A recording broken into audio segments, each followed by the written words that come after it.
नमस्कार, आप देख रहे हैं गीतांश टीवी। प्रस्तुत है समाचार। हमारे जनता को और हमको प्रताड़ित करने का काम करेगा तो हम लोग चुप बैठने वाले नहीं है। भारतीय जनता पार्टी चुप बैठे। श्री वंशीधर नगर रमना में रामनवमी जुलूस के दौरान विधायक भानु प्रताप शाही सहित अन्य लोगों पर हुए एफआईआर के मामले में भाजपा ने राज्य सरकार व स्थानीय प्रशासन पर जमकर हमला बोला है।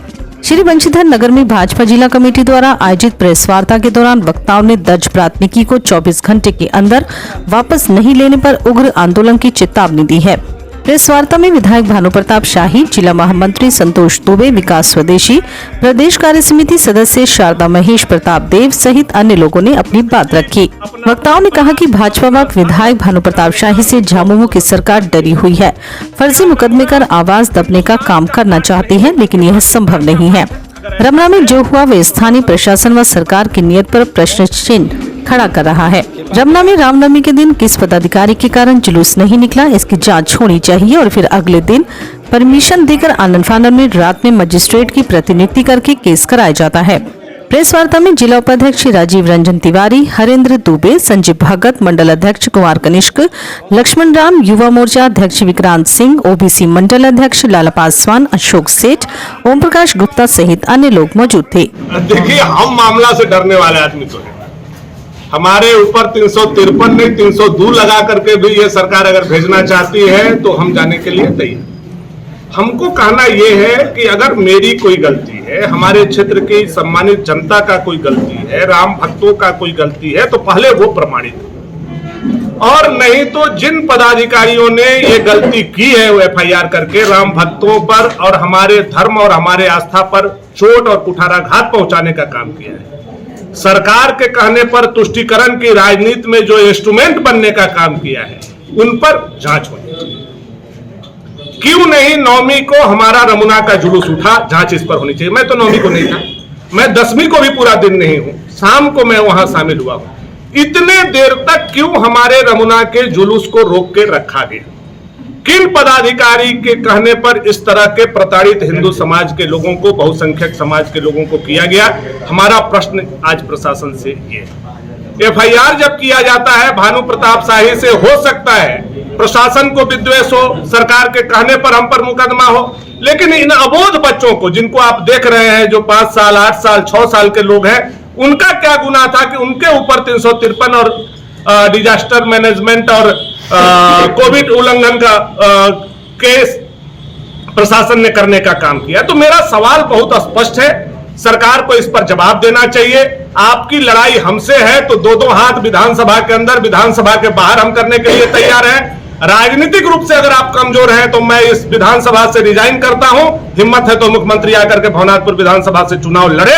अगर जिस दिन हमको हरा देगा, मैं राजनीति से संन्यास लेने के लिए आक्रमण करने का काम करते हैं विधानसभा के अंदर और विधानसभा के बाहर, तो हमारे ऊपर और हमारे साथ साथ हमारे क्षेत्र के राम भक्तों के ऊपर जो केस करने का काम किया है, यह सरकार के राजनीतिक ताबूत की अंतिम कील साबित होगा, ऐसा मुझे प्रतीत होता है।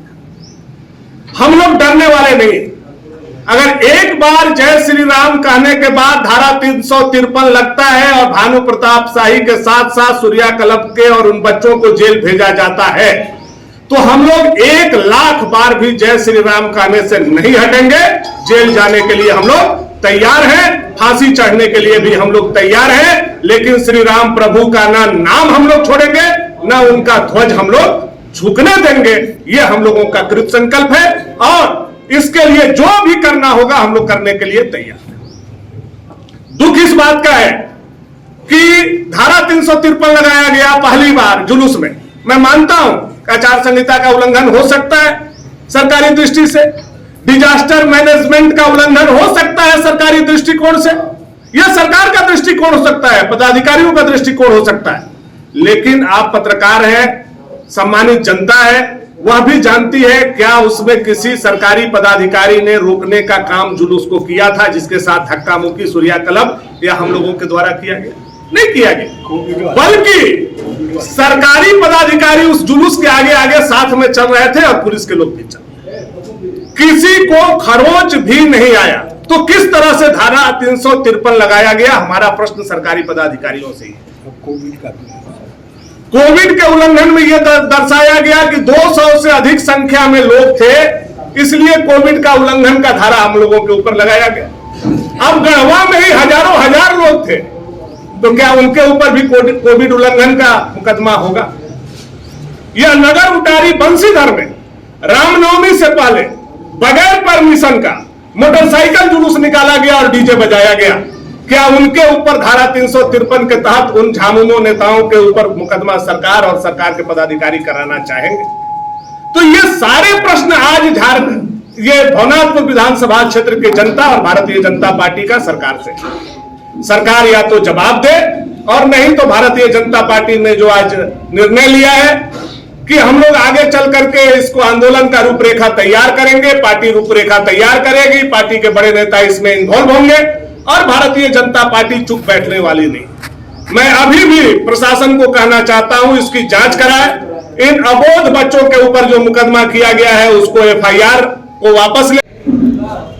हम लोग जुलूस निकालना चाहते थे, उसी समय बड़ा बाबू फोन करके रोकते हैं, 2 घंटा तक थाना में बैठे हैं, यहाँ तक कि हम लोगों को परमिशन भी दिए थे, मौखिक रूप से, लिखित रूप से भी है। लिखित रूप में ये है, बिजली कटवाने के लिए बोले, बिजली कटवाने के लिए टाइमिंग भी दर्ज की है, और वो तो स्वाभाविक से भानु प्रताप शाही आ गए, मतलब मेरे भानु भैया आ गए कि अच्छे ढंग से जुलूस निकला और किसी प्रकार का कोई नुकसान नहीं हुआ, कोई झगड़ा मारपीट नहीं हुआ और सब कुछ सही रहा।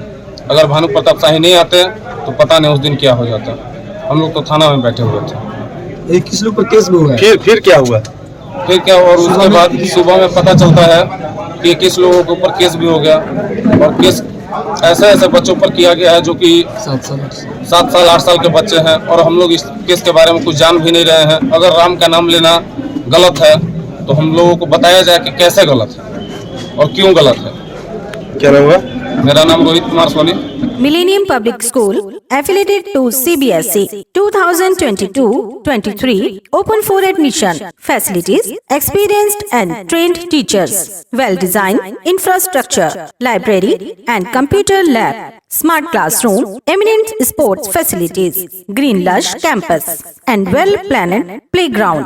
Ensure overall development of your child.